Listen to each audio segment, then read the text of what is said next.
Just wanted to check something. I can't talk just now, miss. I'm waiting for a letter from the Alchemist Guild. Damn thing should have been here by now. Here you go. You're Sever's assistant. How do you, friend? I'm Wiltwig, and this is my companion, Chanine. Hello. Now, what is your guildmaster? Aha! Just as I suspected. Alchemy. It's a queer business, this string of disappearances. There's some crew on the loose, I tell you. But that's all we can say. They've stolen some sealed coffers and snatched men from locked rooms. But how? Why? We don't even have a clue what they do with their victims. Though perhaps Sever has given us one. He identified our evidence as an alchemical catalyst. One of our villains, they're using your arts, friend. So it's a bloody good thing you're here to help. Really? You're just the messenger, aren't you? Will he be coming later then? The consultant we asked for? No, there's a note from Sever. The woman I've sent is the guild's finest. She has earned my trust and admiration as an assistant, and I have no doubt she'll be of the most humble help to you. Well, hello? Don't volunteer me for shit. Goodness me. A compliment from the Master Sever is a compliment indeed. I don't know about that. He just didn't want to be bothered. Yes, we are happy to have you as our consulting alchemist. This case has just begun, and we will have need of your intellect soon. The game system is very much afoot.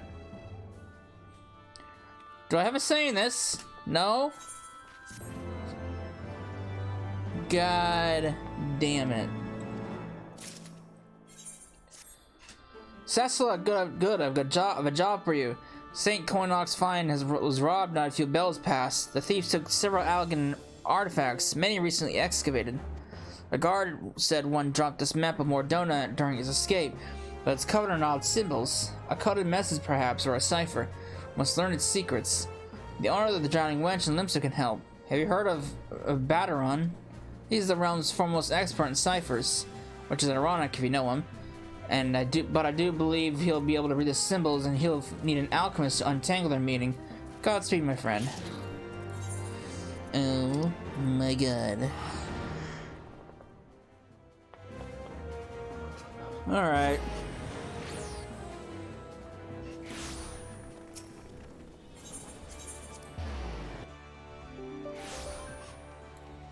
To the Drowning Wench we go.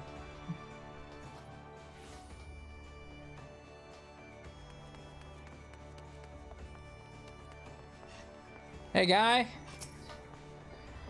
Greetings to you, lass. You've got a dark look to you, but a pint of the wench's finest will cure that. Or is there something else you want? And you can decipher this. There's crooks using a cipher and you think alchemy's involved. Well, alchemists have always kept their secrets secret with code and such, but I'm certain this ain't one. Just a bleeding load of gibberish. Now I'd go for the double bluff myself. Pen the real message in invisible ink or summon and write a fake cipher on top. That way you fool them but don't know the code and throw them what do off your track. Just me humble opinion, of course. What I can't tell you what it does say, but mind you pass every word on it to whoever sent you, eh? Alright, well.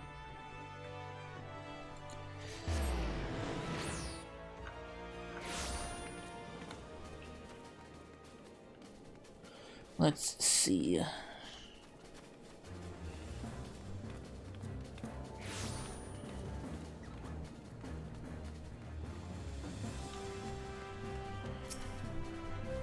Did Baderon have any insight into the cipher? A fake to distract us from the real message in invisible ink, eh? Genius. Well, rest assured we haven't been idle either. Chanine? I had a piece of the map analyzed. The paper is unremarkable, but I'm told the symbols are written in enchanted ink. Cecil, what is that? An ink for penning grimoires.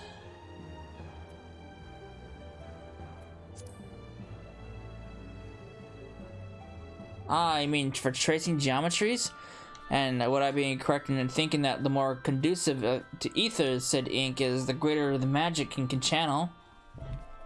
In theory, these symbols are an arcane geometry, so if I channel magic into the map, then something ought to have happened.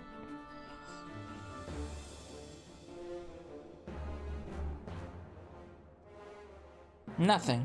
I felt the magic flowing, but it just stopped, like it hit a wall. Around the crime scene, if I had to pinpoint it. I've got it. That stoppage is the criminal's target. The map gives directions to where to go when magic is channeled into it. Brilliant! And if they rely on these maps for directions, we could bring them directly to us with the fake map. Right? Perhaps we could. I found a fragment of a similar map near the road a while ago. If that is where the criminals drop off their orders, then we know where to leave the forgeries. If our fakes pass muster, we can send them anywhere, even to a gaol if you wanted. Shanine, you're good with a pen, so I'll entrust the maps to you. Cecil, could you concoct enchanted mythart ink with 3 bottles of your finest? We'll see if we can't catch the bastards. Here you go. Here's your ink. I see why Severian thinks so highly of you. Well, we'll be able to lure your criminals into the open with this ink and a little luck. Now, Janine and I have chosen St. Quinox Find. It'll be damn difficult to miss our suspect there. Come with us, Cecil. It's safer to have an alchemist on hand than not.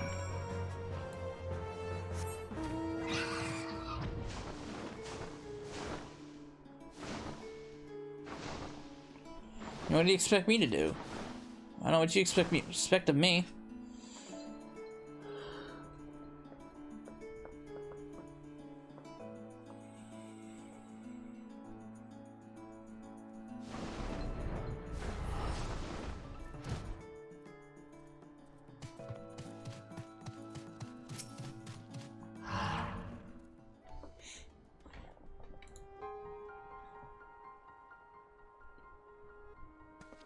Behold our culprit, captured not 5 minutes past with the false map on his person.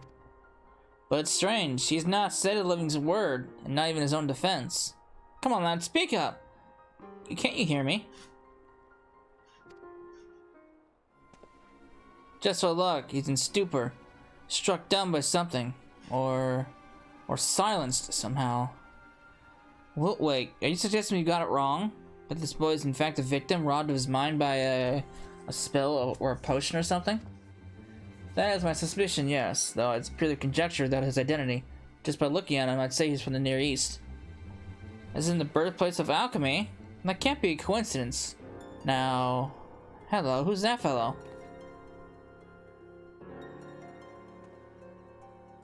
Hey, you! Excuse me!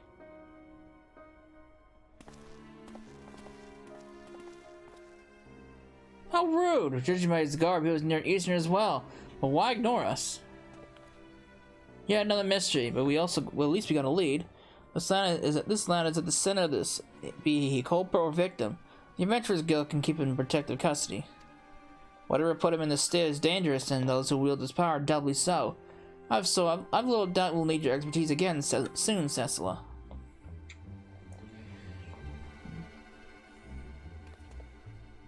Lord.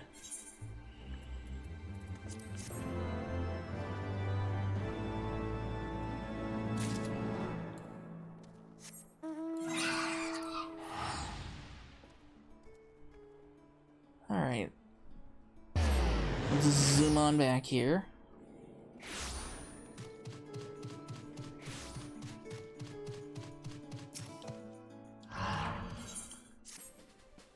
Cecil, I've got 2 pieces of news for you. First, the Near Eastern youth has yet to recover. In his current state, interrogating him is out of the question. He could be one of the criminals, or he could be a number among the abducted. We've got no idea, though none of our abducted people match his description. Excuse me. In any case, we believe the criminal has forced some potion down his throat to erase his memories. Man is now a blank slate. Secondly, one of the artifacts stolen from St. Quinox Find has resurfaced at Rowena's shop of all places. Shanine has already gone to investigate. Would you join her? Thank you. Finding goods at a local shop has not been our suspect's modus operandi thus far. It seems awfully careless, to be frank.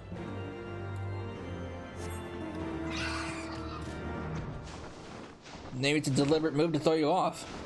Have you thought of that?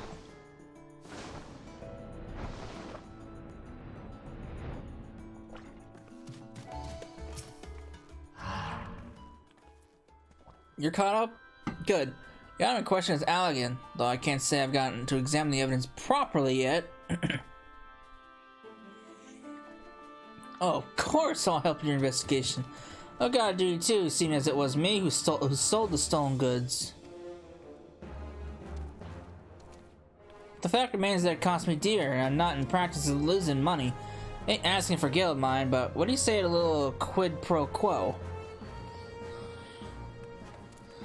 Oh, don't give me that. I just want intelligence dissolvents.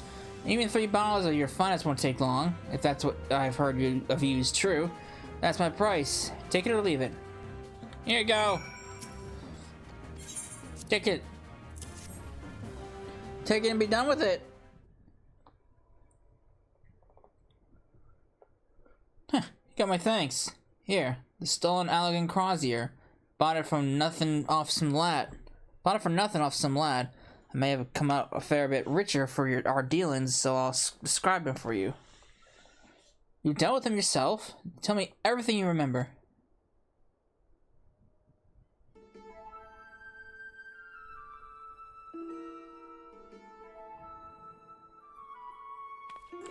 Seller, he's a burglar I've heard of. Infamous in his own way around here, but he's no master criminal. He hasn't got the wit to practice alchemy. Could be a case of one thief stealing from another. See what? Give me a moment. Can I help you, friend? Might you be Rowena? I dare understand you've acquired a crozier of Allegan design. As a collector of such antiques, I had hoped you'd make an offer. I'm afraid you're too late. It just walked out the door with a happy customer. What a pity. I had the perfect place for it. Well, thank you anyway. Him again! I'm going after him, Cecil. Tell what wake.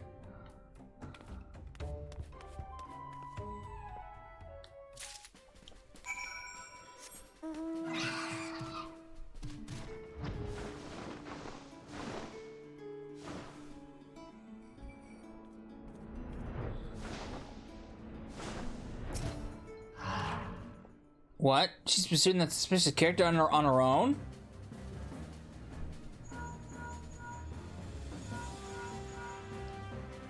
Hello? Janine, are you... You lost him? Slow down, why can't you see? No, leave him for the moment. Just come back. You threw some potion that clouded her vision. Not the actions of an innocent man, I think. But there's nothing to gain by searching for him. We know he wants the crozier. Let us ascertain why, and how it ended up at Rowena's shop. You have it now, yes? Keep it for the moment. I'm curious as to what value it has to an alchemist. Could you have Sever take a look at it? Okay. Let's see if this guy's even interested. Something tells me he's not gonna be interested at all. He's probably gonna throw it back when he's like, don't bother me with this.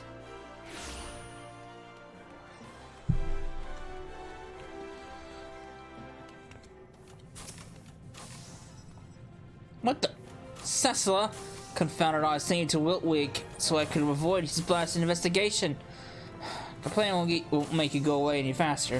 What is it? What is it? Oh. Oh my. This is valuable to a particular breed of alchemist. Specifically the core, its crystal at its core. The nexus of its magics. Legend has it that Aleg's technologists could create men from it. They're real living, breathing, thinking people. For many, no law nor life is sacred to profane for this power. One of your suspects is chasing this chimera and is therefore like to be an alchemist prying Aleg's secrets in the past. Consequences be damned.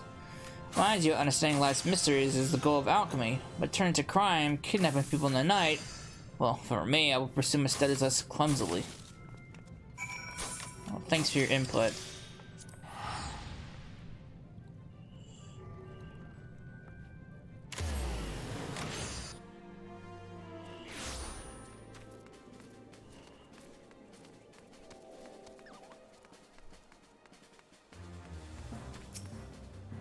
Cecily, look as if you found something. Thank you. I'm anxious to learn what Sever has to say, but there's something you need to hear first.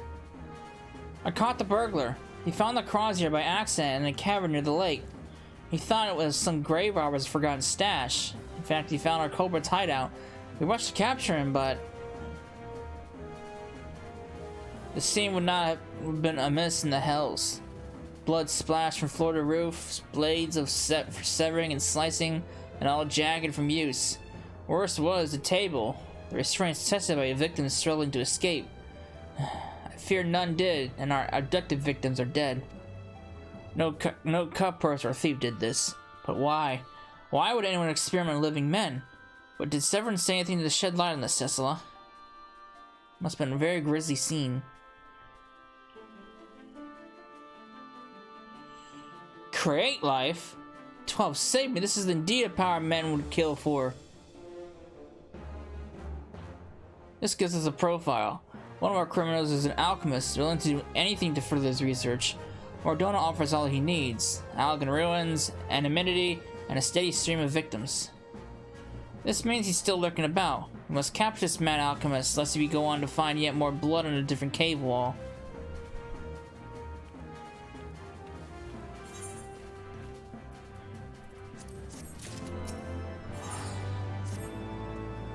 Ah, Cecilla, good. I'm just waiting on Chanine. You see, once we learned our culprit's goal, according to the facts. Chanine, you found who? No, keep them all there. I'll come to you. She found one of our missing people down the road from Camp Revenant's Toll. Are you coming?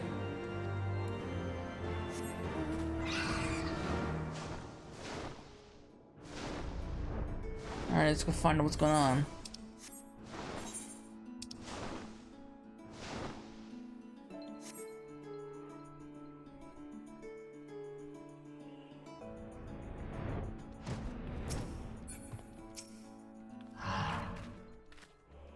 What a bloody mess. I'll start at the beginning. I came to investigate a report of a suspicious cargo or carriage and found this fellow. I'll be hanged if he's not one of our criminals, but he denies everything, particularly that he knew two hearers were in his carriage. Both were stuffed into barrels, and one was dead. The corpse will likely yield more than the live one, whose son is as the grave. He's been robbed of his ability to speak, same as a Near Eastern youth. And that's not the strangest thing. Look, the living man and the dead are like peas in a pod. They both match descriptions of one missing person. Are they twins? Cousins? The facts are ours. What we want now is a story to make sense of them. And unfortunately, Chanine and I are both at our wits' end. It doubtless goes without saying, but your help in tracking down clues will be appreciated. We have one lead: a personal log found on the dead man. He wrote about a younger sister working in Tailfeather. Cecilla, could you speak with her? She should know of her brother's death, and I'd like to know if he did have a twin.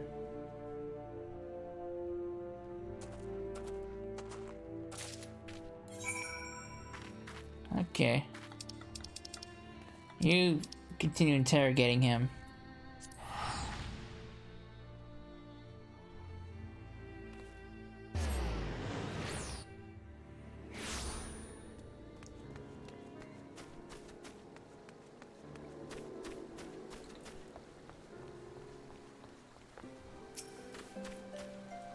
Are you talking to me?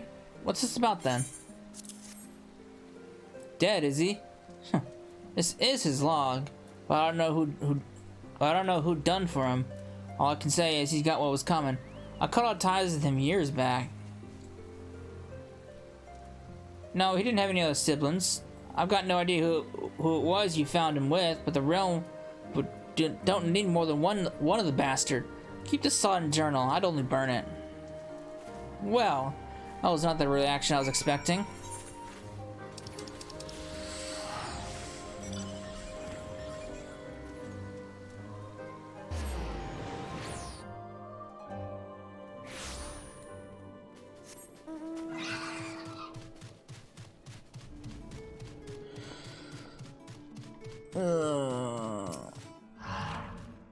So you didn't want the journal? Well, all the more evidence for us, I suppose. May I have it back? Confound it! Who did we find with the dead man, if not his twin? Well, just have to press the lava fellow all the harder. A witness saw him loading the body-laden barrels into the carriage. The culprit denies this on the basis that he doesn't have the strength. Which is a proper alibi in all fairness. I couldn't let the barrels in when they were empty. That said, if there was some alchemy involved, it's not impossible. Aren't there potions to imbue someone with ungodly strength? Yes, Sever mentioned something like that to me once. Says, might you brew such a draconian potion of strength? If we give it to Janine, we can have her try to lift the barrels the men were in. That will determine whether our culprit's store holds water. Alright. Here you go, here's your potion. You can get 3 of them. I don't want the other 2.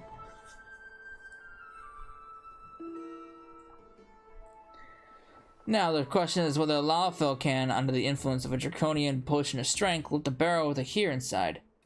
It wouldn't do to stuff the man back into the barrel, so we'll use water to approximate their weight. Now, Janine, whenever you're ready.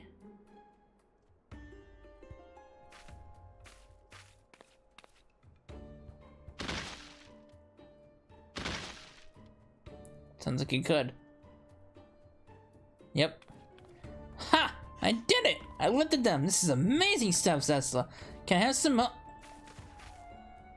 You, sir, are a damn liar. The eyewitness saw you moving the barrels, and we've shown you were more than capable of doing it with the right potion. It's true, I did it. Some old alchemist paid me to do his dirty work and dump the body. That's all, I swear. The man, he's insane. He don't like loose ends. He'll sew my mouth shut to keep me quiet and stab me with the needle. I'll spell all I know. Just please protect me. Only if you talk. From the beginning, why were there 2 identical men at the crime scene?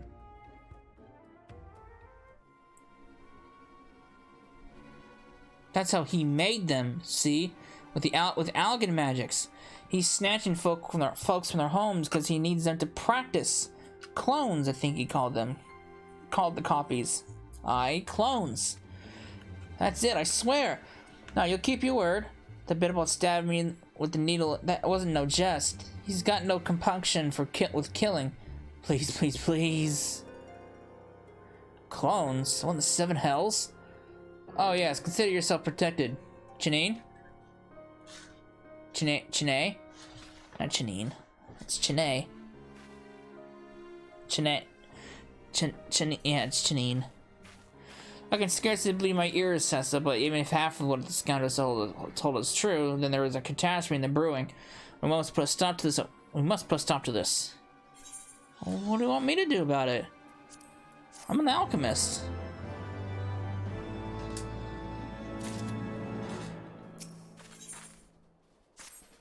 We questioned our culprit further, Cecila. He told us everything once safely ensconced in his cell. We had believed our suspect were a crew of criminals. However, they are merely hired help, cheap and disposable. All but one, a single aging alchemist. This is a true mastermind. Woud is his name. He is feared in Thavnair, his homeland, for a complete lack of scruples and pursuing experiments no man should. I've also inquired into these clones. The sons of St. Coinox know something of the technology.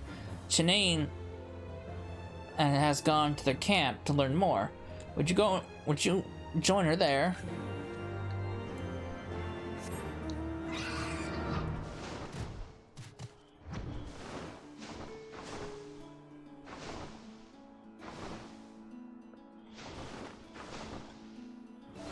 Okay.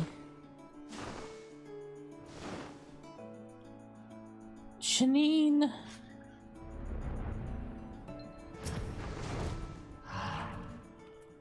Ramboros has told me all about your escapades in the Crystal Tower, Cecila. Why didn't you say you'd met honest to God's clones?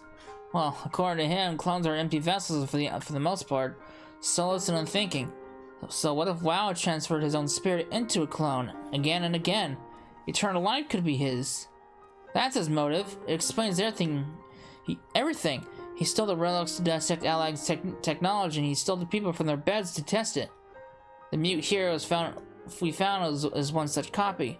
His original must not have survived the process that created the clone, hence the body in the barrel. I'll bet the Near Eastern youth is a copy as well. Of whom, though? We can sort that out later. I believe WoW has a new hideout in the southeast of Revenant's Toll. Join me there and we'll stop this at once and for all. Okay.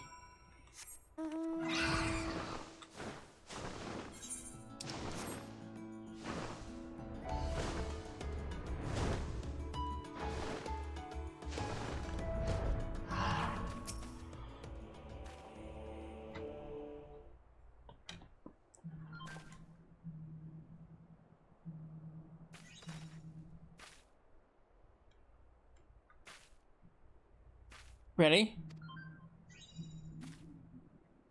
Here we go.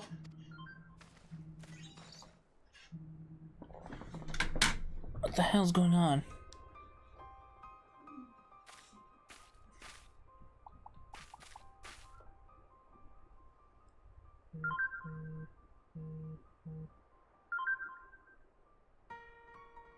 Notifications on my phone.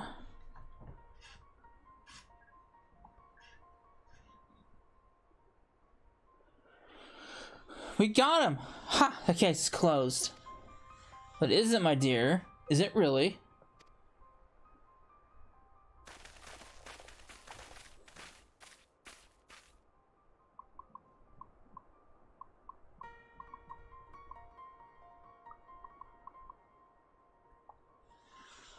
This is too convenient for my taste. He'd known we were chasing him since St. Quinnock's find. He'll swing for his crimes, most like. Why come quietly? He must have a card he's not yet played. I'll interrogate him and find out what. Come, let's return to our usual spot.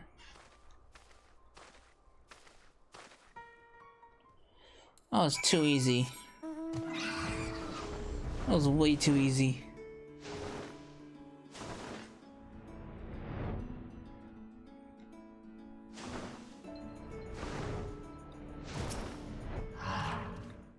Well, WoW is now insisting he is not wowed. Well, that could just beat the truth out of him. But I've got to prove his guilt, or he walks free. The question is how. We have the means to prove a Master Alchemist was behind this, but on that basis alone, I could implicate Jal Sever, or you. My God, it keeps walking in front of my door. My ring keeps going off. The hell?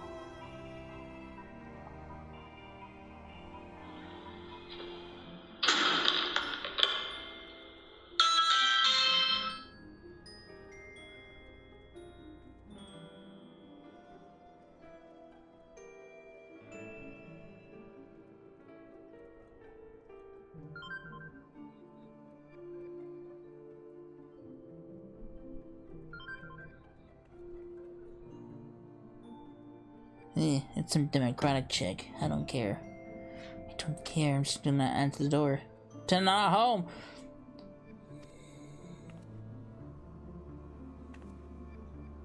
I jest, of course. No, to convict him, we must prove Wild is Wild and your equal is an alchemist. Could you look into that with your guildmaster's aid? Wild had this copy of noble gold on him. Sever will want to examine it, I suspect. I just hope it proves to be the evidence we need.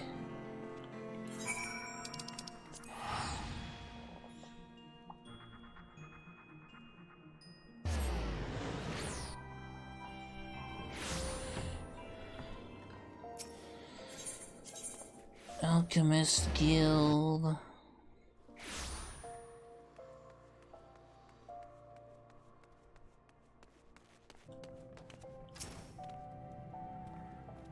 The master is an alchemist called Woud? The name sounds familiar, and now you need a means to prove his guilt. That seems an awfully mundane use of my skills, but it might be the appropriate opportunity to test my latest creation. He had a copy of Noble Gold on him, yes. Very few have the skill to craft such a tome. Wilde himself may have fashioned this one. Prove he did, and you can demonstrate that he is a master alchemist. Now, each alchemist ether has a unique color.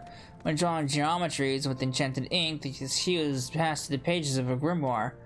There have never been a way to detect shade of this ethereal signature. Until now, that is. I have a powder that renders this color visible to the naked eye. If my ether is purple, then the sprinkling of dust over a grimoire I made will reveal the same shade purple. I call it spectralium, and I dare say this invention of mine will be sufficient to prove who crafted that copy of noble gold. Here's an ons. Take it to Wiltwake.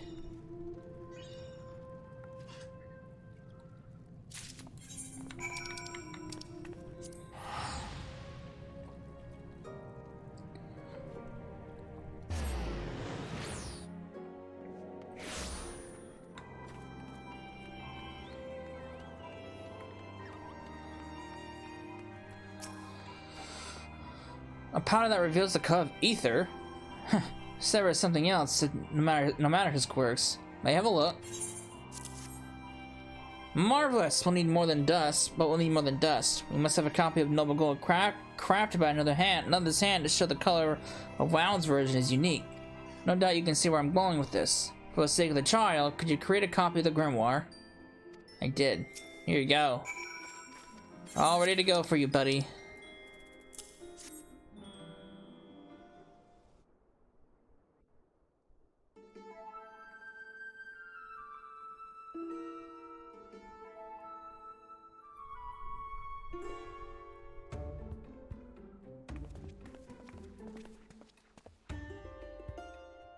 The court recognizes Master Wiltwake.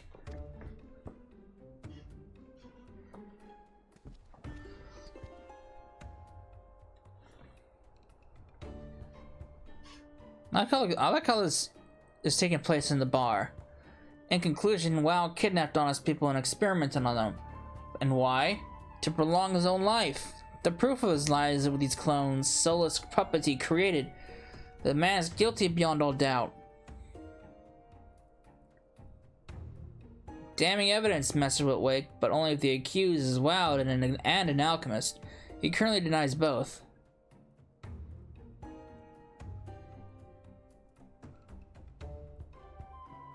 Sir, we can prove that he's lying.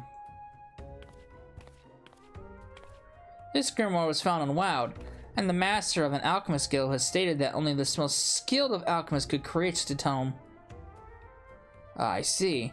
By showing that Wilde crafted this grimoire, you'd also demonstrate that he is a master of alchemy, yes? Precisely. The creator's ethereal signature is mirrored in the ink used to draw arcane geometries. This hue is unique to each alchemist. We've obtained a powder from the Alchemist Guild that will allow us to see this color. May we have your permission to use it? By all means, proceed. This is Cecil, a leading and recognized alchemist. She has consulted throughout this case. Excuse me.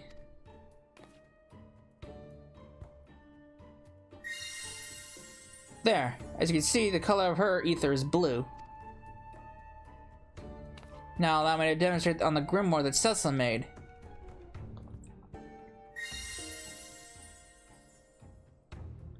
The self-same blue. So you can identify a grimoire's maker. Next, I'll perform the same experiment on Wilde.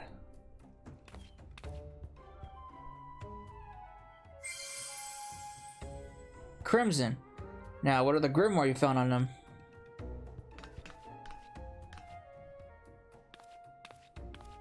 Moment of truth!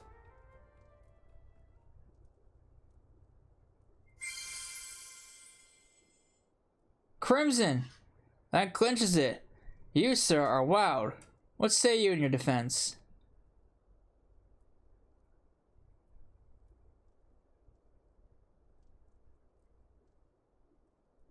He's been silent as the grave all this time, as if the spirit's gone right out of him.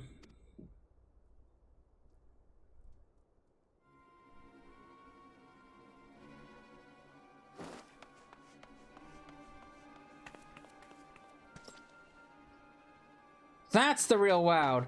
After him! What? Wow, its soul's inside that clone!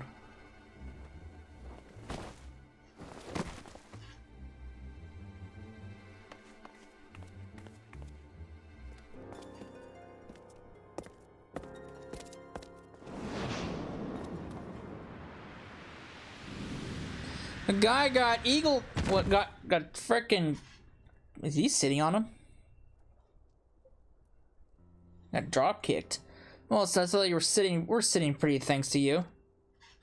Quite literally, you're sitting on him. Huh.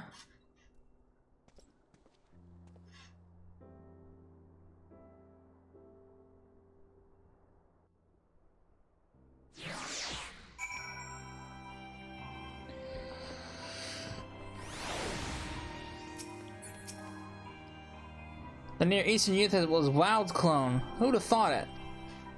How could we have missed that? He meant to gain eternal life by transferring his soul to a new vessel. The younger the body, the longer he could use it.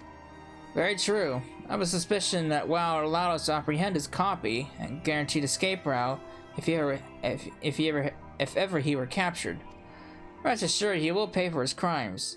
He meant to live on a borrowed time, and we'll make him suffer for all of it. But justice was served. We couldn't have done without you, Cecila. I hope we meet again. Though I'd be pleased to give another grisly murder a miss. I think we all would. But the thrill of solving it was something, eh? Let's hope we next meet under happier circumstances. Until then, Cecila.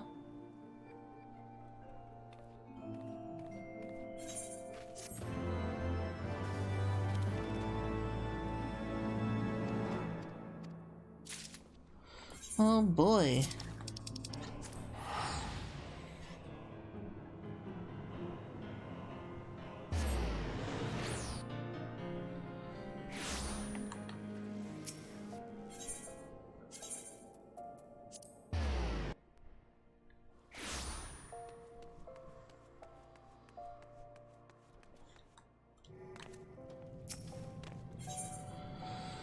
Alright, that damnable guild keeper. How many times must I tell him not to bother me with these trifling affairs? As if I, a veritable titan of the trade, had nothing better to do with my time. Well, look here, if it is my very finest assistant in all things alchemical. Her time was as impeccable as ever. It just so happens I have a boss and little chore what needs. That is, I have the most important of tasks that can be entrusted only to you. Our guild receives a summons to action from Uldal's own brass blades. They ask that we come to conduct an autopsy beyond the city walls and claim the subject is a most curious corpse. Surely it is not more than the miserable husk of some impoverished pleb or some glorious gangrenous rot. Even so, our simpleton guildkeeper took on the task, and so I must now investigate. There is a brass plate stationed before Eralig's burial chamber. Who knows more? Go to him. Thanks, you guys. You're shoving more tasks on me. I still feel so used. Is this thing near the Thaumaturge's Guild? Yes. Be you the one sent by the Alchemist Guild? Unfortunately. Less than that good. The corpse you're to examine lies within Eralig's burial chamber. Follow me.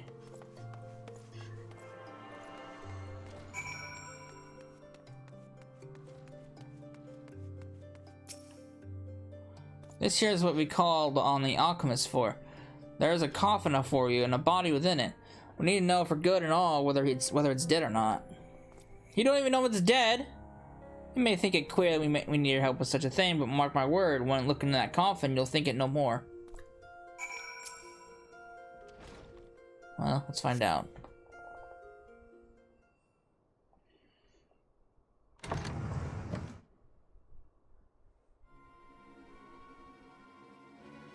The young lady lies in the coffin, void of both breath and pulse. Though she appears dead, you sense she could spring forth at any moment. What say you? She looks dead, doesn't she? She's no pulse, not breathing either. But you feel it, don't you? Feels like her eyes might pop right open, like she might wide up and to walk. And you can see her there, dead and cold, but you feel it all the same. Damn strange. And this is strange too. A proper burial in Mor Dhona costs no small amount of coin. Most small folk cast their corpse out in the waste beyond the walls. Fodder for beasts they be. But this last weren't thrown out to rot. With that she had, we'd think her no more than some starved beggar dead of an empty belly. But there's stranger things yet. She's just common enough, but look at the skin. Pale as a peach and just as pretty. Them nails are cut and colored too. She's no plain folk. No, she lived a life of luxury, this one. And look there, the wound to the head. Makes you think like murder, don't it? And then there is the strangest thing of all. If she's been dead long enough to be buried, and it's hot as hell's out there in Thanalan, why hasn't our little lass started to rot?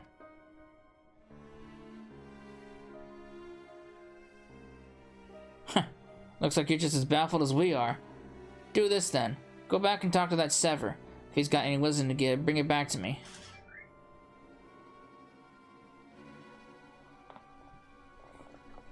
No, it's strange. It's definitely strange. Maybe it's like a Sleeping Beauty where she was put under a sleep spell. Well, Sleeping Beauty was poisons.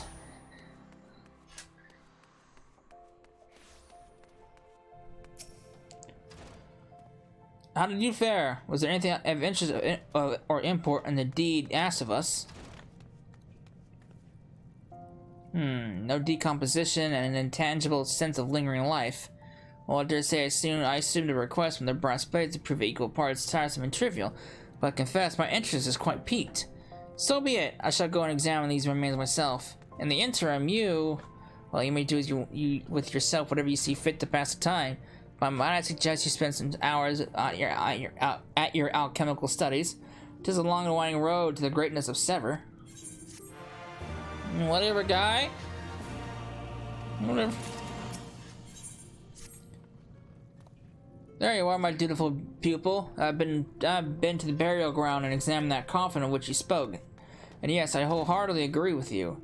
A most strange phenomenon indeed is being visited upon the remains of that young lady. There are the marks of blunt trauma about her skull. There are not the slightest signs of decomposition. There is a complete absence of the onset of rigor mortis. There is much and more that baffles science here, but what interests me most of all were the signs that indicate that she was a subject of a most fell and forbidden practice. Ugh. It would be both premature and fallacious to proclaim this woman still among the living, but I would concede with some degree of confidence that she was the target of an attempted resurrection.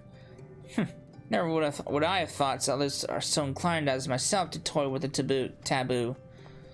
Ah, yes, now I recall.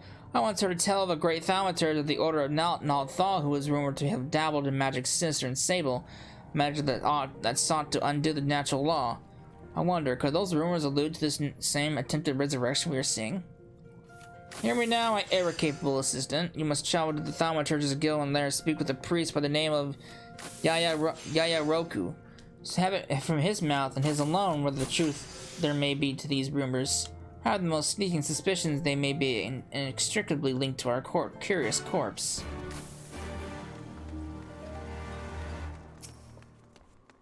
Okay.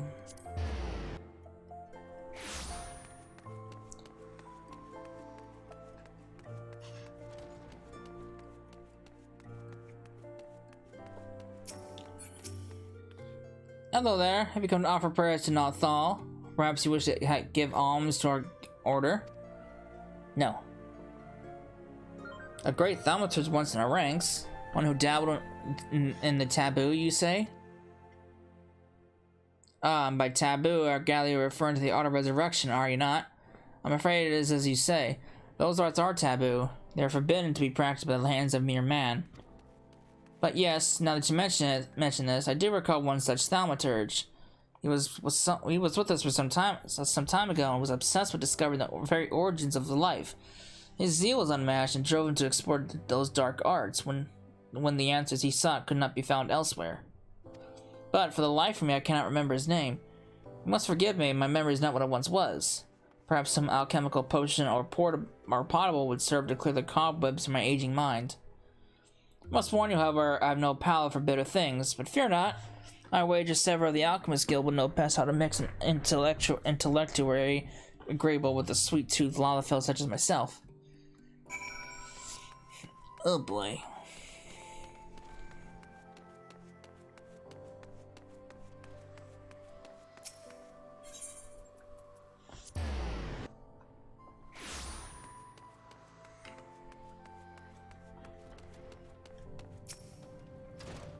Come then, speak. What insight did Yaya Roku have to share?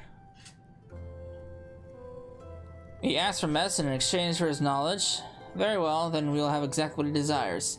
We will concoct for our little friend an intellectuary so sweet he can count himself lucky if he ever is able to taste bitterness again.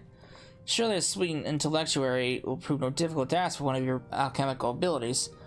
You need only add a healthy dose of an electuary, such as birch syrup, to the enormous components. I dare say the sweetness will be enough to rot the teeth from his very mouth. Alright. Your task is before you. Mix the intellectuary high quality symbol. Take it to Yayoroku and have from him whatever information he has to give. And see to it you do not become forgetful before you report your findings to me. Okay. I like how they included the high quality symbol. Like, how do you say that in a dialogue? Like,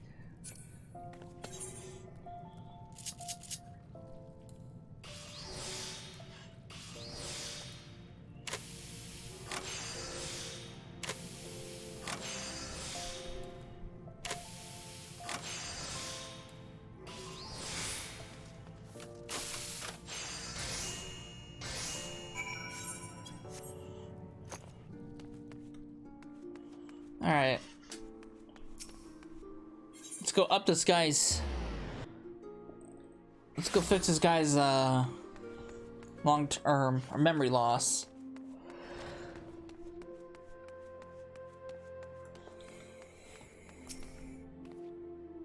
I train started... Okay.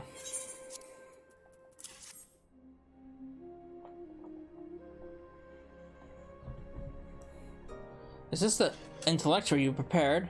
Made to order just for me? I am most grateful. Delicious! You certainly have succeeded in erasing any notes of bitterness. Well done. Yes, yes, yes. I feel the cobwebs clearing already. Forgive me, I spoke aloud and said I could not recall the name of the thaumaturge you asked for. I simply wanted nothing more than to try an intellectuary and thought the opportunity too ripe to not pick. Huh. Now, out of guilt, I will tell you how I know.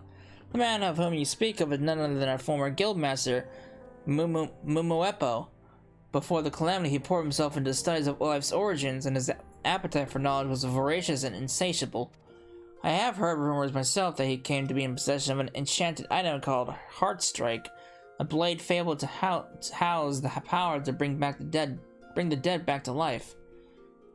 I know not if Mumuepo ever dared to use the blade to attempt as a resurrection, but I can tell you he was stripped of his titles and privileges for countless crimes. Under normal circumstances, we could not consent to such a blatant overreach, but the Sultana was adamant, and the evidence was damning. But back to the blade. Around the same time, he was said to have obtained Heartstrike. He purchased for himself interment and funeral rites at Erlig's burial chamber. To this day, there are those in these halls who whisper that perhaps the coffin he purchased contains the remains of some poor soul who found himself the victim of his perverse experimentations with death and life. Of course, I myself believe no such thing, but if you have cause for concern, I suggest you visit Erlig's burial chamber. You'll need to speak with Agatha before you are permitted to examine the remains interred there under Mumuepo's care. Yeah.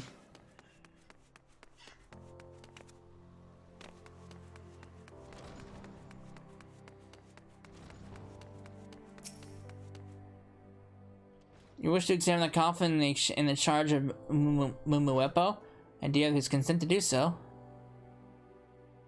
Then I'm afraid I cannot permit it. Only the holder of the burial rights and relatives of the deceased are given leave to disturb these coffins. You have not the blessings of either then be gone from this place. Rude. I guess that makes sense. Not so it's not really rude. That's logic. You wouldn't want a random stranger going to your burial ground and digging up your coffin, right? If it wasn't for my intrepid aid, pray tell what were you able to learn from Yaya Roku? I see. So it is looking ever more likely than the taboo practiced by Mumuepo was indeed that of resurrecting the dead. And now we know of this foul instrument as well, this heart strike. I confess, when I looked first into the magic of life and death some years ago, I heard tales of an enchanted blade by that name, but by the gods never would I have thought to truly exist. It can be no mere coincidence that Mumuepo purchased intimate rights into the same moon and he discovered the blade. I know very little doubt he meant to use heart strike to resurrect whoever he buried there. After all, he must have the dead before he can bring back the dead. This may very well mean the corpse Mumuepo put to rest in Erlik's burial chamber is the victim of an attempted resurrection. We cannot but investigate this further. Yeah, I know the protocols of that hallowed place. The keeper of the burial rights and the family alone are allowed to pry open those coffins. Very well, I'll request a meeting with Mumuepo. I mean to ask everything there is to know about this heart strike, and will prostrate myself if I must to acquire his leave to further examine the sarcophagus in his charge. Oh, you seem shocked. Does it surprise you to see me take the initiative in such matters? I beg you, do not misinterpret the situation at hand. I am acting out of my own interest, and mine alone. I have no intention to permit you to have all the fun. I'm off then. Why not let your curiosity get the better of you while you're here? The guild has made many promising discoveries of late. There's still much for you to learn within these walls. There's not really much for me to learn, to be honest with you.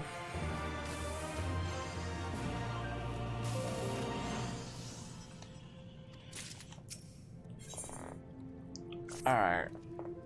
My erudite extern. Welcome. I've been wanting to tell you, but I did indeed meet and speak with Mumuepo. Alas, even for all my charm, I was unable to get the truth out of him in regards to Heartstrike. And rightly so. He's a galled man, in prison for crimes he is known to have committed. Should he confess to any further crimes, his sentence will only be extended. One can already fault him for his reticence. I hoped that at the very least to acquire permission to investigate the coffin in his charge, yet I failed even in that. We must not give ourselves to despair just yet. There are other ways to exhume the dead beyond the keeper of the burial rights. We must turn our efforts to those deceased that has left behind. Relatives, a spouse. In their presence, the gravekeeper will have no pretense for preventing us to proceed. No doubt it may sound somewhat unagreeable to you, but I fear there is no other means at our disposal. What you must do now is clear. Travel to Erlik's burial chamber and speak with Edgaitha. Learn of what you can from her, whatever family survives our queer corpse.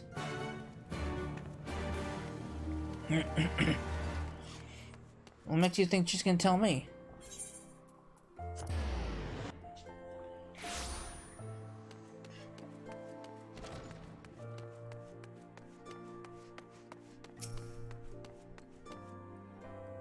You again? I told you once before to leave, and I won't again. You come on behalf of the Alchemist Severian, and you wish to know the deceased's relatives? Very well. We've had such requests from him before with regards to preservation of the dead. For such a noble deed, I'll not deny you the information you seek. The man at rest in the sarcophagus you speak of is survived by the great songstress of Ul'dah in days past, of Flamine. I'm told she can be found in Revenant's Toll. If you are able to convince her to come here with you, protocol will permit me to give you the leave to examine the dead in her care. Filmin! I'm sure she'll be able to tell me.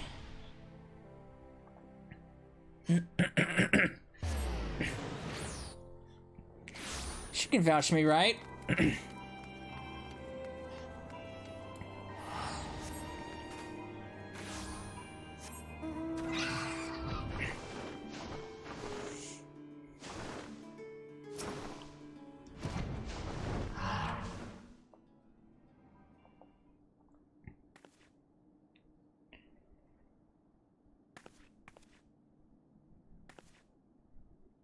Hi, hello, Cecila. What brings you to these parts?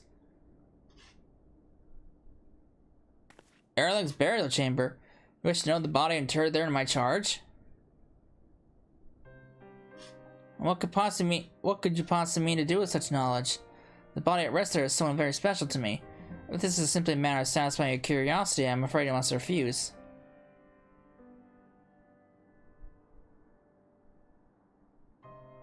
A husband? So you have discovered a corpse that seems to be yet alive. I don't understand what it has to do with with the deceased in my care. Your knee? Your knee? Who's your knee? Your niece? No. If it was knee, if it was niece, why would the N be capitalized? Surely you don't think that there was some connection between the two. Heartstrike, you say? A blade imbued with the power to resurrect the dead? And you suspect a thaumaturge of conducting such experiments? If that were to be true, then... Very well. I'll tell you of the one laid to rest in my keep.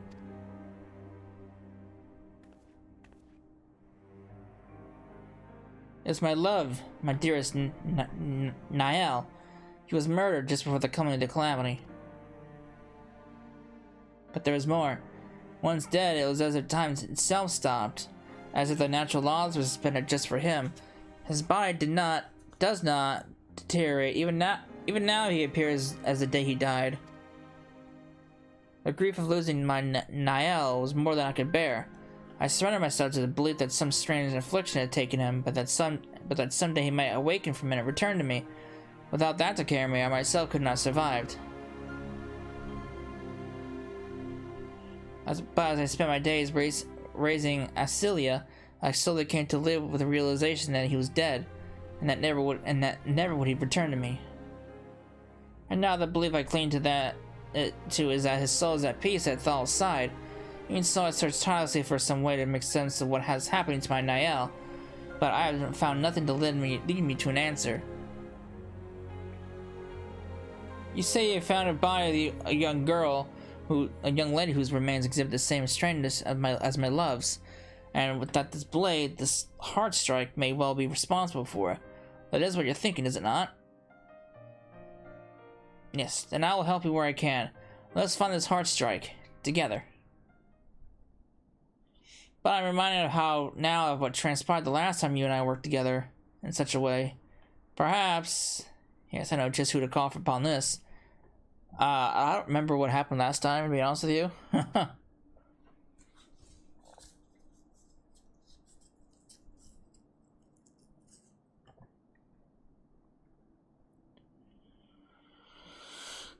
An old friend of mine will lend his aid. I have asked him to meet us at Erling's burial chamber.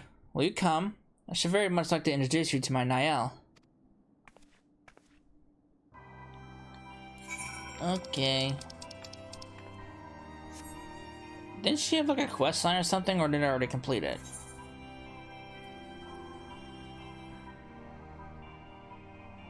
I guess I must have completed it a long time ago.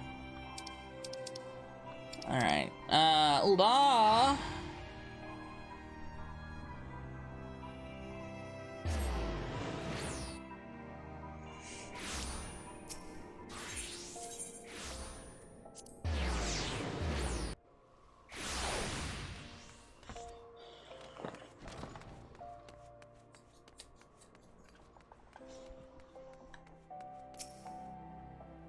It looks as though my old friend is yet to arrive.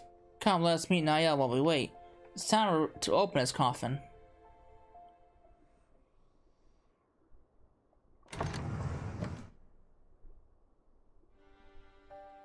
Oh, this man. Inside the old coffin lies a perfectly preserved Elzen male. His beautiful, peaceful visage suggests a state of slumber rather than death. The absence of a pulse and breath suggests the absence of life, but it feels as though the corpse could awaken at any moment. It is the same phenomenon displayed by the remains of the young lady.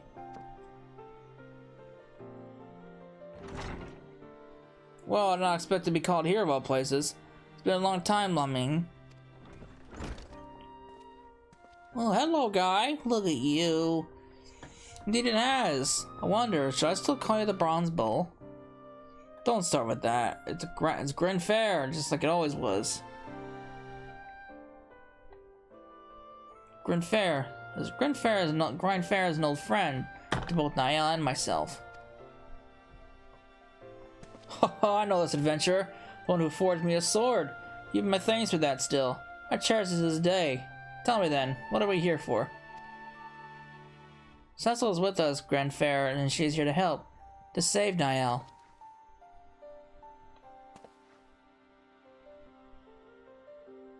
I've come to realize that so long we were unable to put his death behind us, we will never be able to move forward with our lives.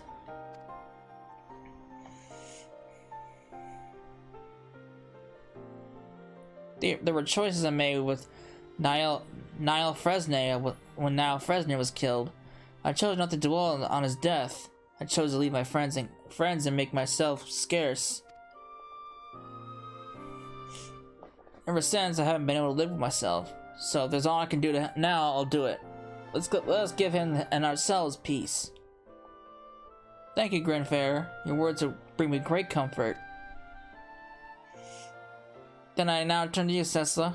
Tell your tale to Gren Fair and tell him of the corpses, the thaumaturge, Heartstrike, everything.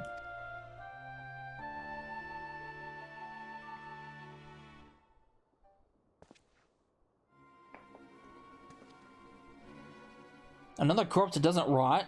It can't be. Heartstruck lost its power. It's useless and has never been since they stole it from Lord Lolorito from some 5 years past. You? You say you had it in your possession? Gren Fair, tell me now. Do you know who did this to Niall? If only. I saw how he was. Dead, but not. It wasn't natural. I heard of the blade and what it could do. I suspected it had been used on him. So I thought if Heartstrike could be used to do this, perhaps it could be used to undo it. I meant to free a spear from whatever gall it's in. I learned the blade belonged to Lord Lolorito, and so I broke into his estate and stole it. But the Heartstrike you took was already void of power, if it ever had any at all, and so you weren't able to save Niall with it. Right, and after that I threw the blade into Soot Creek to be done with it. But this changes things. If Mumuepo had dealt in these darkest of arts, it might be he who knows a way to save Niall. Problem is that crazed mummer is not like to speak any truths from his cell. I'll meet with him myself. I have some old friends of my own who may be able to arrange it. And you, adventurer, I'll have a word outside with you.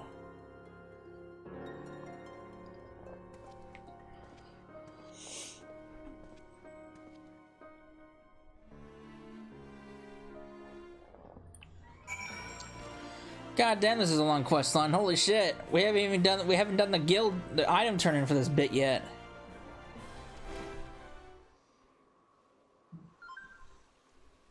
To meet with Mumuepo may prove simple enough, but having the truth from him will not.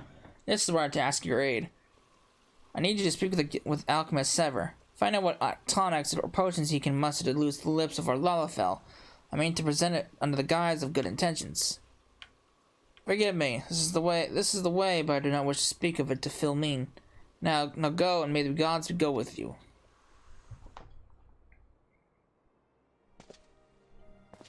Oh, who's this man? What's going on here?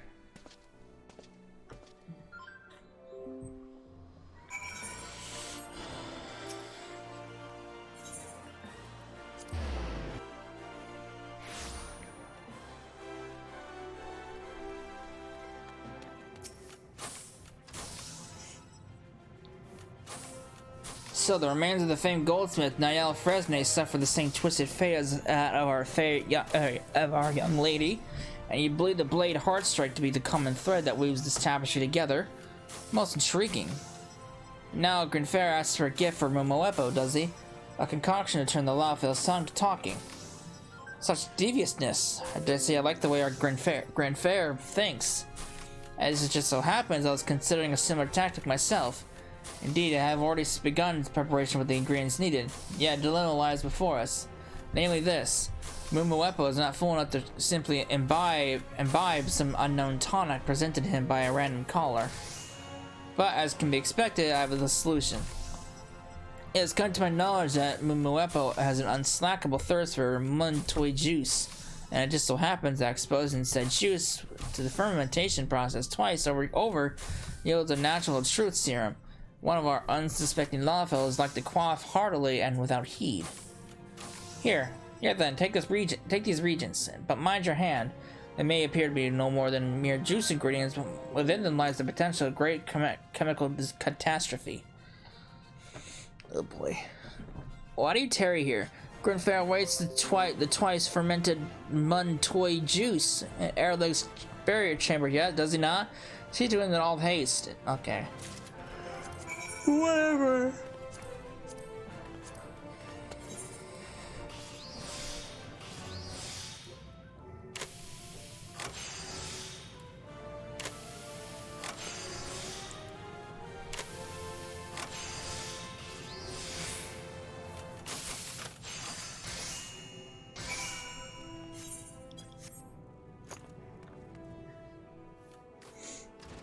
Okay.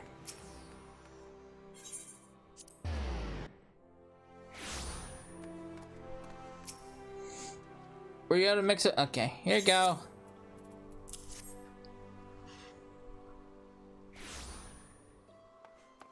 Oh, job well done, my friend. I knew I was the right to ask this of you. I need time to see the deed done. You and Philman will have to wait. Okay. You do what you gotta do.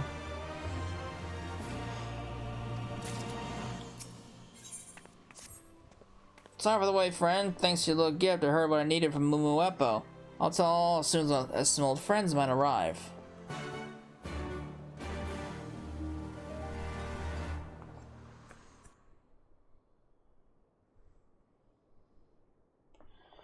These two are Popokuli and Seseruka, the sons of Amajina and Sons Mineral Concern, and old friends of mine. It was they who arranged my meeting with Mumuepo. Before I tell you what Mumuepo spoke of Heartstrike, I must tell you of our crime. The unforgivable crime that denied a young girl a happy life.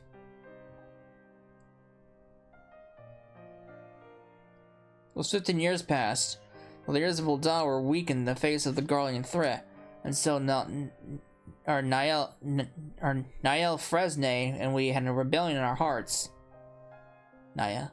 One day, the small folk behind us, we meant to syndicate a proposal of early and open war with the Empire. To lend our movement weight, we orchestrated a riot within the city's center. There was a festival, a parade, and a beast bound and shackled. The plan was to set loose so we could bring it back under control. Grinfair and Niall Fresne would become heroes of the people and use that influence to lead the uprising. It was folly. Our plan failed. Once unleashed, the monster could not be brought to heel. It ran rampant, and doing so killed Celia's father, Warburton. By our misguided hands, the only family that child had left was taken from her. Oh, so that's the story behind what happened to Minfio's parents. But you raised her as your own after that. You did all you could to make things right. Not like me. I took the Cravens route. I ran.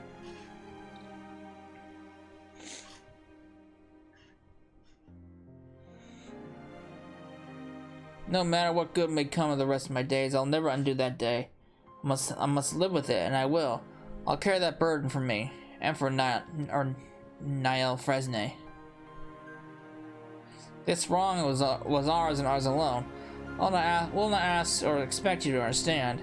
It is enough that you seek out Heartstrike for your own reasons. But where our interests are the same, we'd like to help. Seseruka, tell her.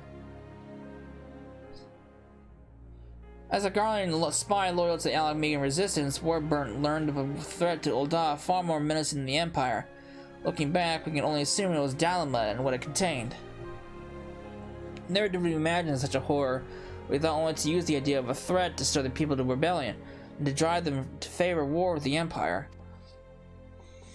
But Warburton died, and with him, whatever knowledge he had, and so we could not say for sure what the threat to Ul'dah was.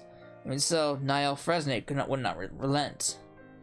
He conspired with Mumuepo to make use of Heartstrike. No doubt he meant to revive Warburton and hear from him what he knew. But before he could, the Syndicate took action. They sought to stop the uprising that wanted war with the Empire, and did so having assassins of Death's Embrace murdered Niall Fresnay. Mumuepo came across his remains and thought it was the perfect chance to test the Heartstrike for his own ends. That's how Niall Fresnay became his first subject. Needless to say, Niall Fresnay did not rise from the dead. Heartstrike's powers were no longer great enough to work for such miracles. Shit. There is likely a similar story behind the corpse of the young lady you found.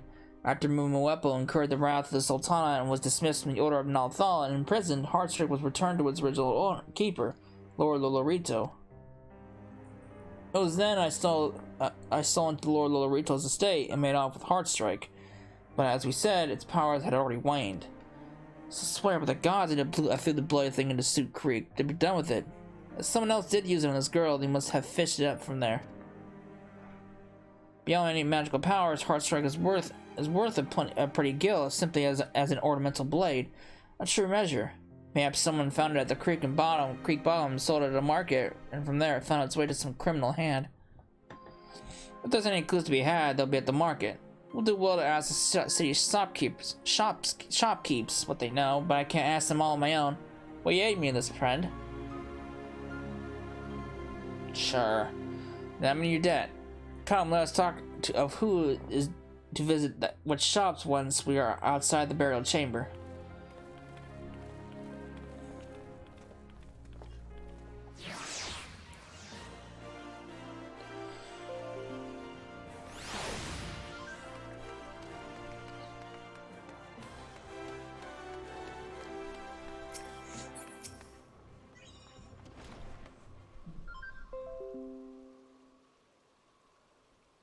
I'll see to the Sapphire Avenue Exchange. Sisaruka and Popo Cooley, he will take the Ruby Road Exchange.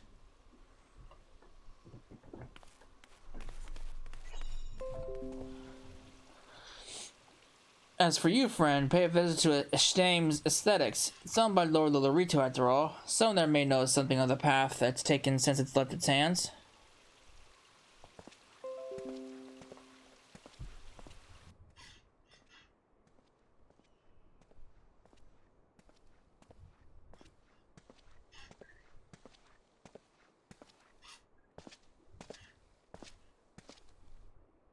Ugh.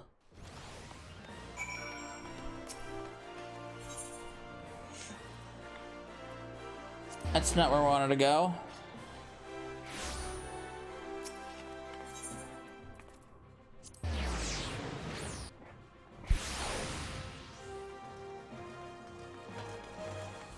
Ugh.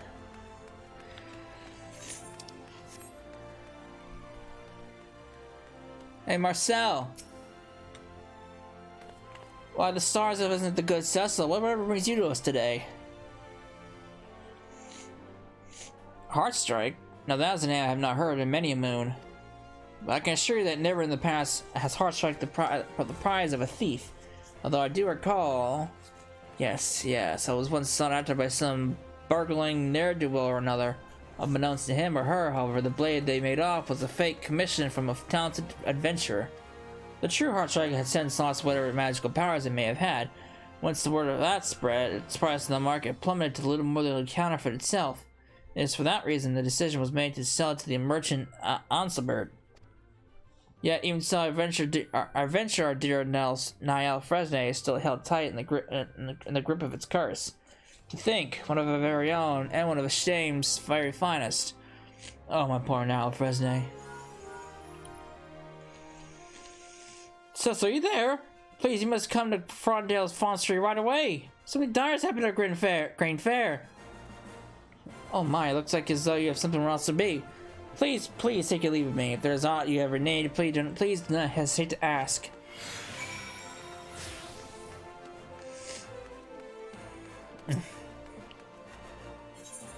Where am I going? Oh.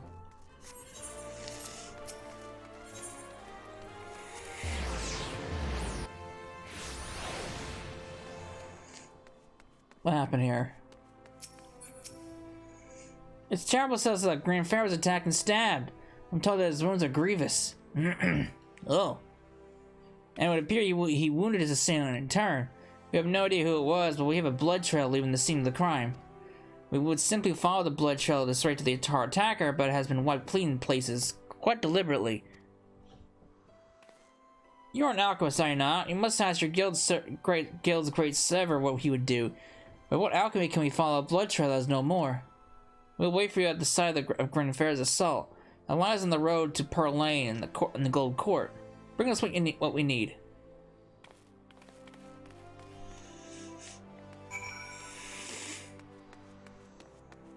Lord. I want to know who this guy is that's been following us around. A friend of yours was attacked, you say? Do tell. I see. So the bullet behind us is the only parcel of evidence you have in your hope to identify this assailant, and has been most conveniently and tidily attended to, leaving you unable to get pursuit. And this is why you come to me, yes? Well, you're right to do so. The alchemical accolades I have accrued are not without merit, mind you. They are given precisely from my expertise in some such scenarios with the greatest of ease. Did that rhyme? I believe it did. It would appear I am a great poet as I am a scientist. Shall we let class begin then? Lesson number 1. Once spilled, blood cannot completely be removed from any surface. It may appear gone to the naked eye, but there are chemical components of blood that remain stalwart. And those components can be made to dance before mortal eye once more through the use of a concoction known as luminol. It serves as a catalyst to trigger a luminescence reaction to any sanguine spillage. Come, I'll provide you with the ingredients. Alright. This was asked of you by Popo Cooley and of Almagina and Sons. A worthy client indeed. Best not to keep him waiting. Alright.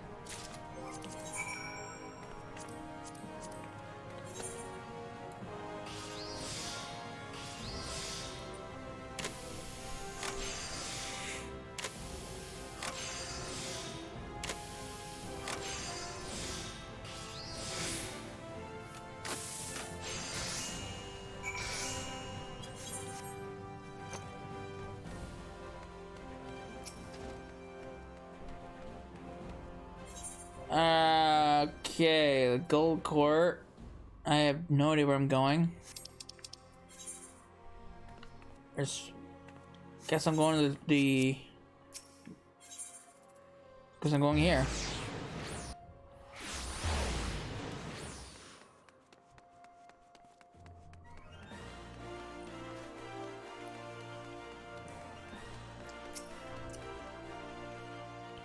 This is the spot where Grandfair came under attack.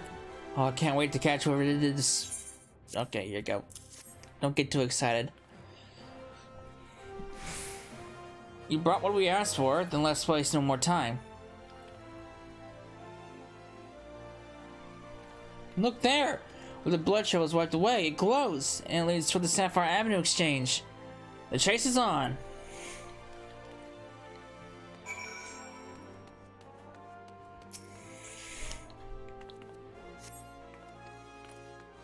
Follow the bloodstains.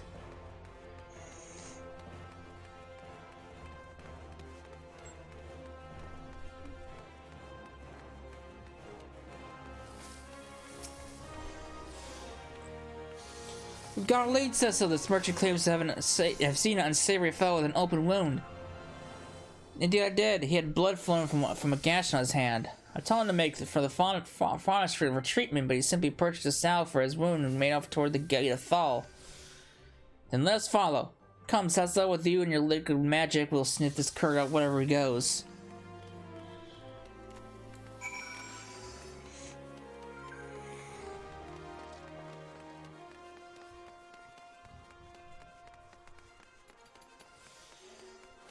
Alright. Oh, there you go. Did you lose him?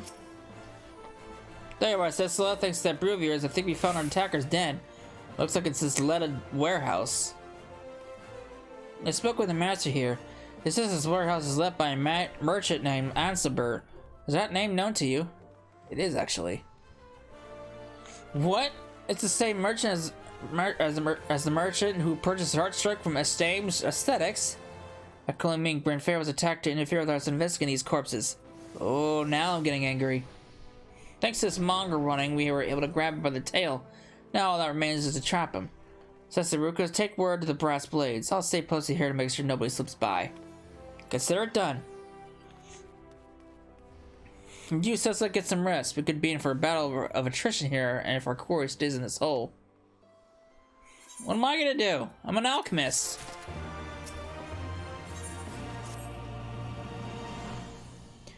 Forgive me, Cecil, I failed you. Ansiber has made us escape. By the time Sesaruka arrived with the brass blades, we entered the warehouse and he was already gone. We kept watching ships after that, but he did not return. No doubt he was onto us. But the more we learn of our prey, the more likely we are to succeed in our hunt. Sesaruka found a woman in the employ of Ansiber, an attendant. We've gotten word that she is out to the market as we speak. Come with us. We need to be searched for this attendant on the Sapphire Avenue exchange.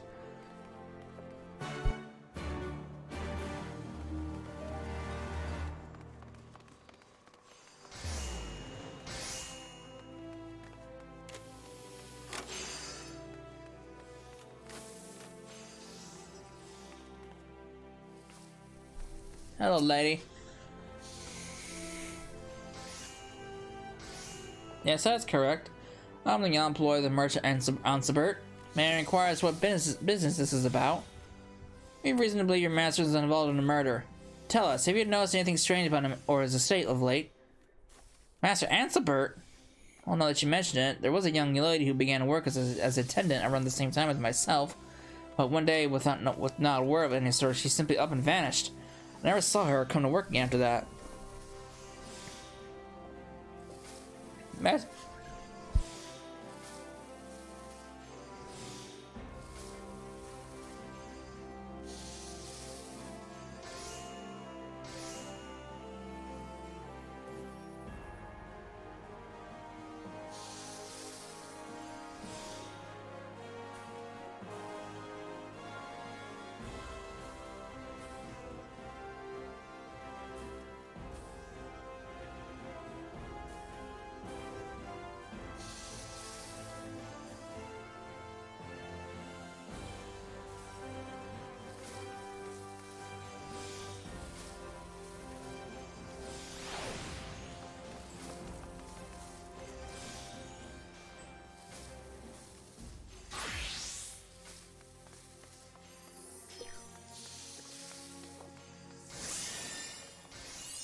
my god.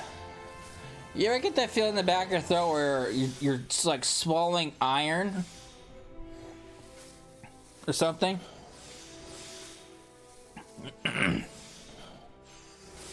Oh man, that was bad. I had like a very strong... It had a very strong irony taste in the back of my throat every time I try to swallow. Well, not taste, but you know what I mean. Oh my god. I mean, it's still there, kind of. Ugh. Ugh. Where was I? Master Anselberg claimed she was stealing valuables from his home and that he had no choice but to discharge her. But I grew to know her all in the time we spent together. She would never have done such a thing.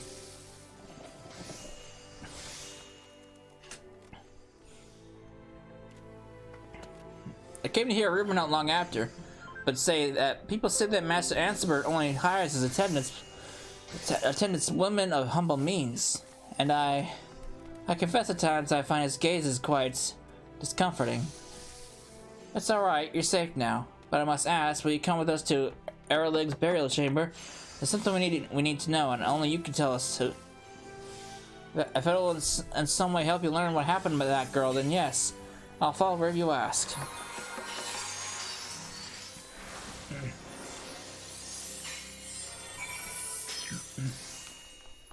Oh god, that's a bad taste in my throat.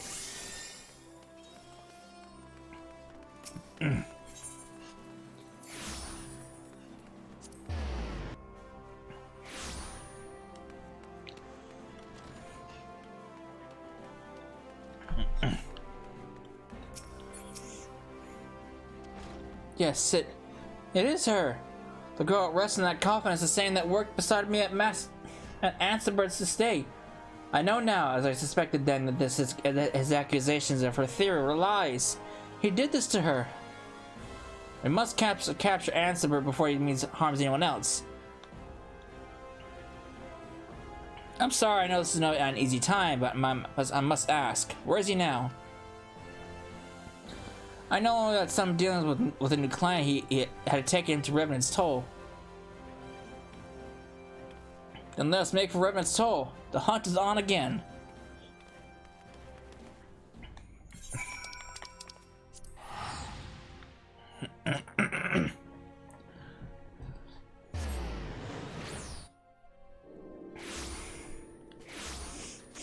Oh god.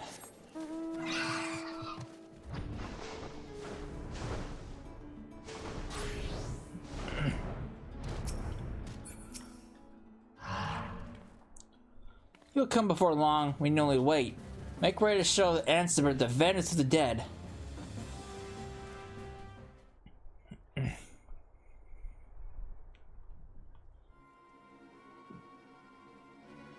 There he is.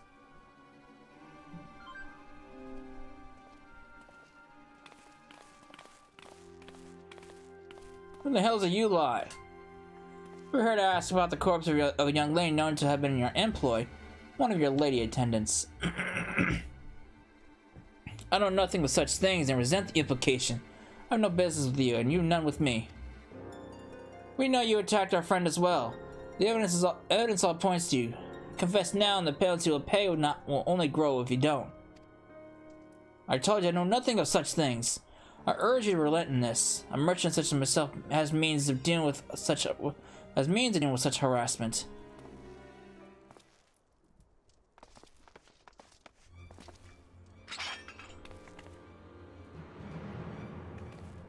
Do you now? And what means are those? I'm eager to hear.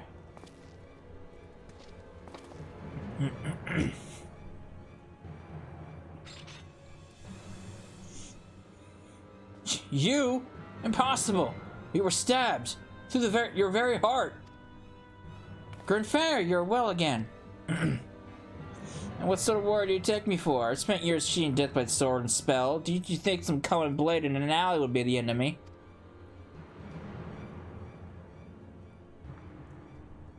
Now then, which of you was it? Well, I sort of let the nasty bite it on a bite of its own. Let's have a look at those hands of yours. Well, it seems you've left me no recourse but to kill you all. Send these rats to their maker. Did you hear him?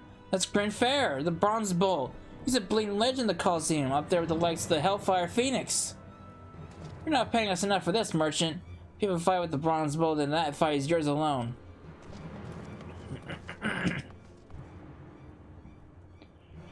I thought my past behind me, but perhaps I am not behind it.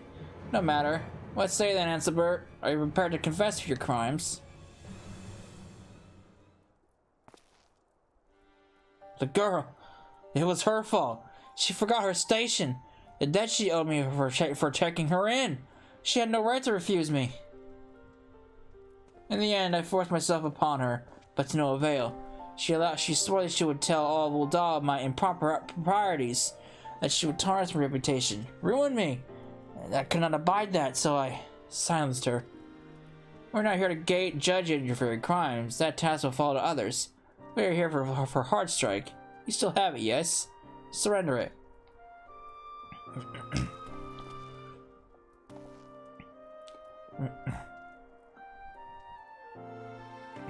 We'll take him back to Ul'dah on the Brass Blades. And fear not, should we come under attack and he die along the way, well, we'll be sure he receives a proper burial. Ah!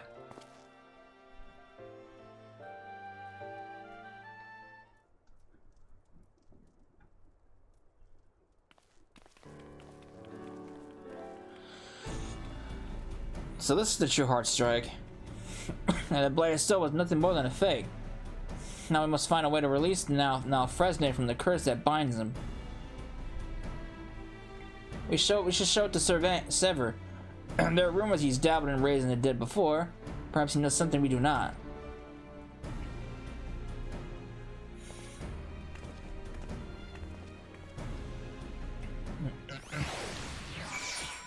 Alright.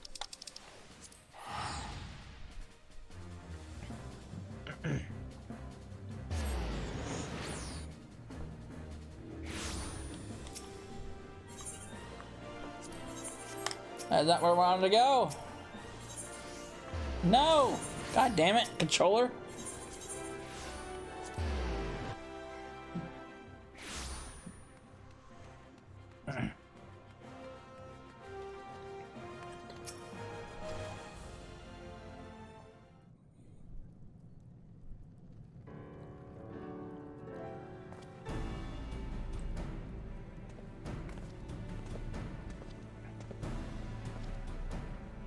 Must find a way to break the curse of this blade.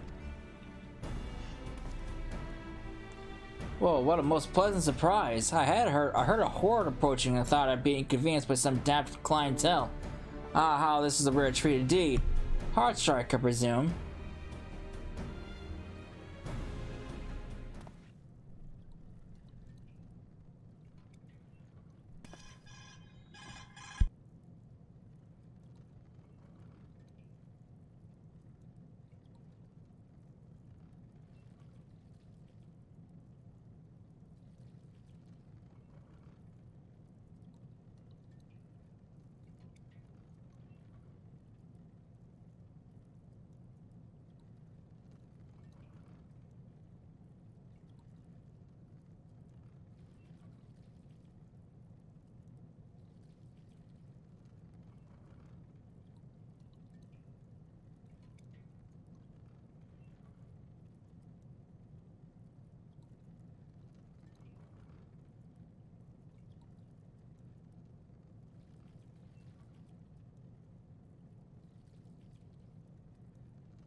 How foolish Lord Lolorito must have felt when he realized his blade was false and Mumuepo's was genuine.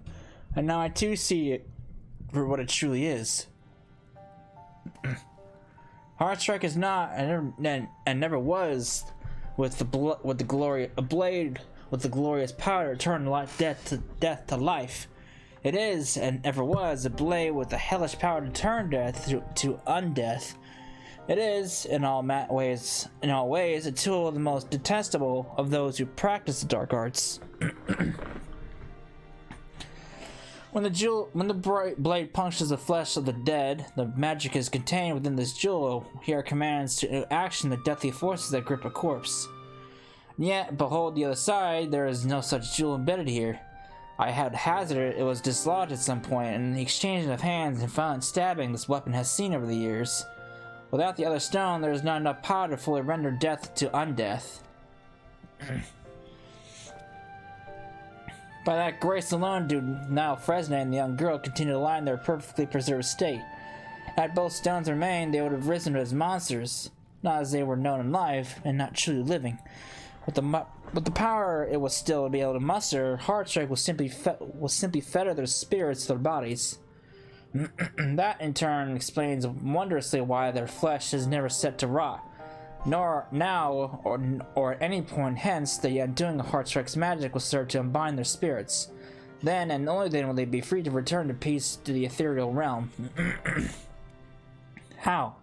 How do we do it? How do we undo what it has done? I dare say it's far more simple than you might imagine. You need only destroy the source of the magic. Stay your sword, fool. You'll not break the magic by breaking the blade. We must obliterate Heartstrike and leave nary a trace of its physical existence. To that end, we require a powerful agent, an acid, a dissolvent of some sort. And that being the case, we have done yourself a great service in coming here. Such a concoction shall prove no feat at all for myself and my prodigious pupil here. Is that not right, pupil? Sure, I can handle it. Indeed not. I would expect nothing less of you. And so, in the end, we turn to you, friend. The wrongs of our past were our own. I had hoped to right them by our own hands, but it seems that was not meant to be. The shame is ours to bear. For now, take your time, steady your hand, and make us what we need to undo Heartstrike is done. We will await you at Aralig's burial chamber.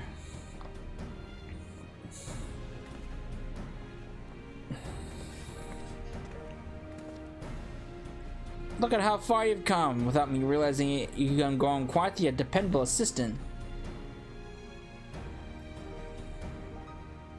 But not praise, it does not become me. Come, let's see the task at hand.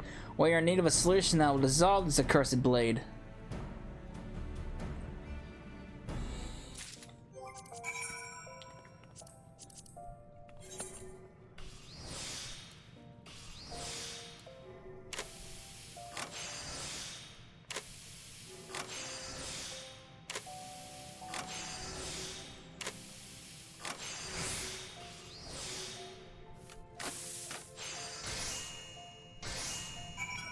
Alright, I've got my dissolvent. Time to melt a blade.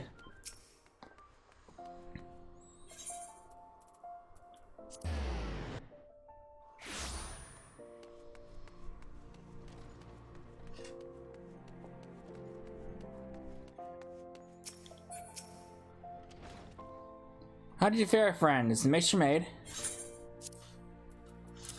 Here you go. Let's melt the blade.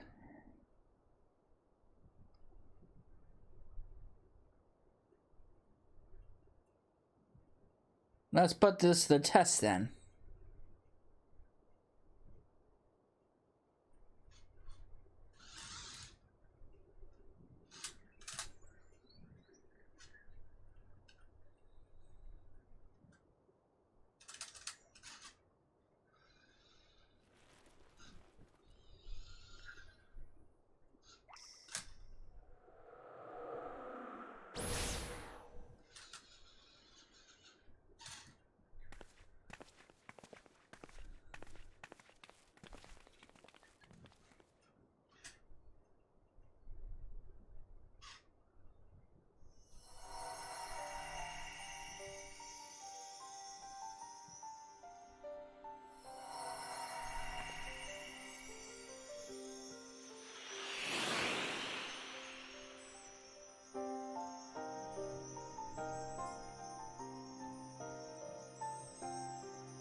I've run from your death since I took you. I was a bronze bull, but from that day to this day, I've run from myself, from the blade that is my very life. But now at last I can move forward. I can see you sound to the other side, and live as I should, as I meant to. Be at peace now, friend. Lay down the heavy sins of that day. I will carry them, yours and mine both. Now, Fresne.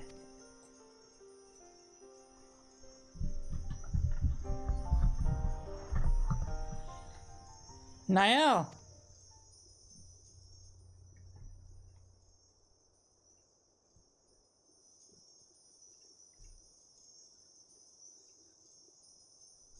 Look at that.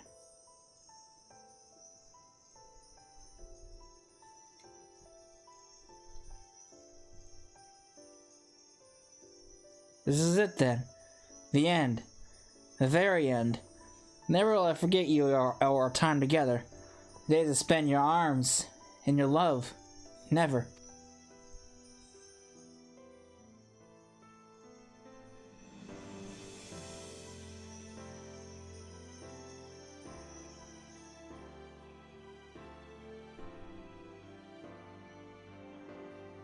Ugh.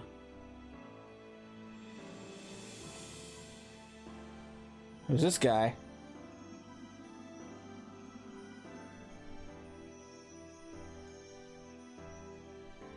I love you, my sweet. Then, now, always.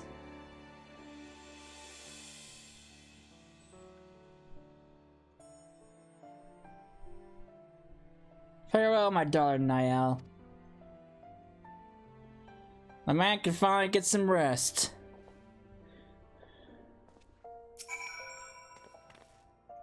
There are no words, my friend. No words. I owe you more than I could ever hope to repay. By your toils, my dearest Niall is now at peace.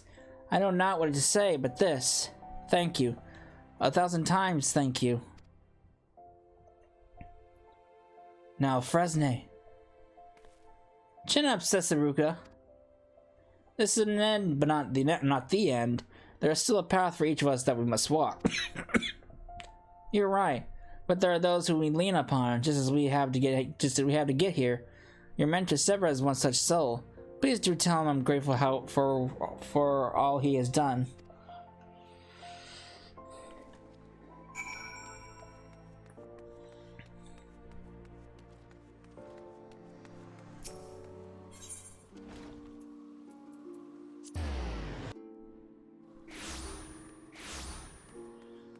Was that one Ellison from like the first, from the 1 to 50 storyline? I don't remember. Welcome back, my intrepid cadet. Tell me, did it go well? Is Heartstrike no more? Then your dissolvent did as dissolvents do. That's good. I'm eager to move on to your next lesson. I put you a fledgling yet great alchemical mind in this quandary. Should you be faced with the death of one of whom you loved more than life itself and had your means to the method to resurrect him or her, would you? No. Do not tamper with the order. Huh. Then you and I are very different people indeed. You are far braver and far more noble. I venture that you, as most, know the pain of losing someone very dear to you. There are those who would do anything to bring those back they held torturingly and yieldingly dear. Were the path to do so presented to them, many would find the temptation to tread it too great to resist.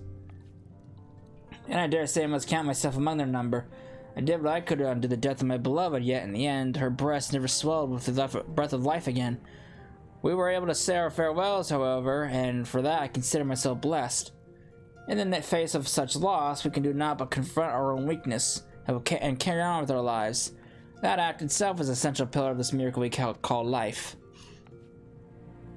Well, enough of this Heartstrike business. It is done and behind us.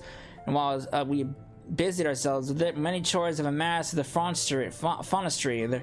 There is much to be done. You do well, Cecila, and you are among the finest alchemists I have ever had the honor to train. Come and see me again whenever you find yourself in need of help.